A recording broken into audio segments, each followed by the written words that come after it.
This is CD 2 and contains the remainder of Disciple 1, Lesson 3. Now what I want to show you is Genesis chapter 4, 5, 6, 7, 8, 9, 10, 11. Why are they there? The reason I think Genesis 4, 5, 6, 7, 8, 9, 10, 11 is in the Bible is to show us how sin metastasized. That's a word, it's a terrible word, but it's a word commonly used with cancer. When cancer grows and spreads and it begins to tentacle other organs in your body, we call it, or the doctors say it metastasizes. Man, that's a pretty good darn word to use for sin. Sin doesn't just stay right there. It begins to tentacle everything. It begins to metastasize and affect every part of society. You notice what happened to Adam and Eve.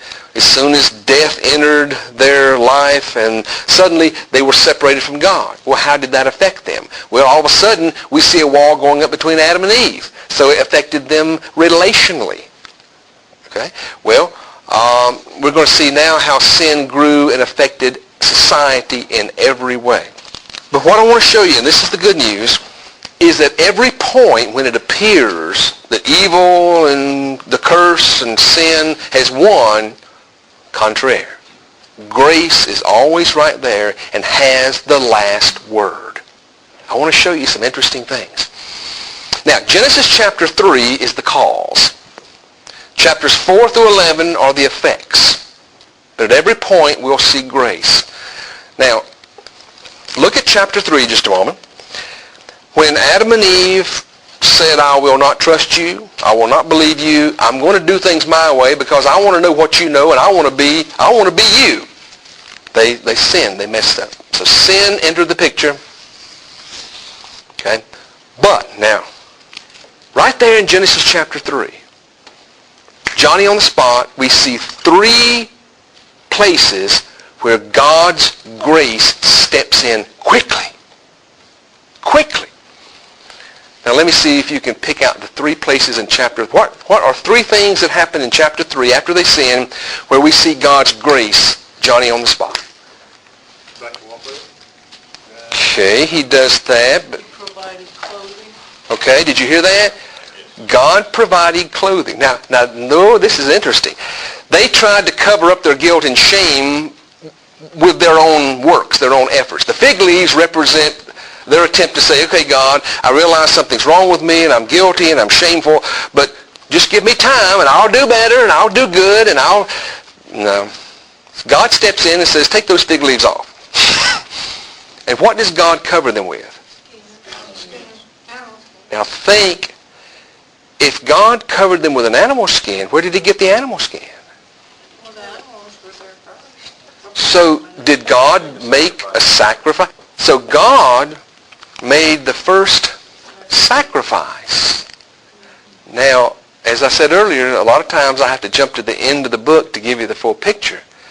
But God not only made the first sacrifice, he also made the last sacrifice. Who was that? For God so loved the world that he gave. So God made the first animal sacrifice. This begins something that you can't get away from in the Old Testament.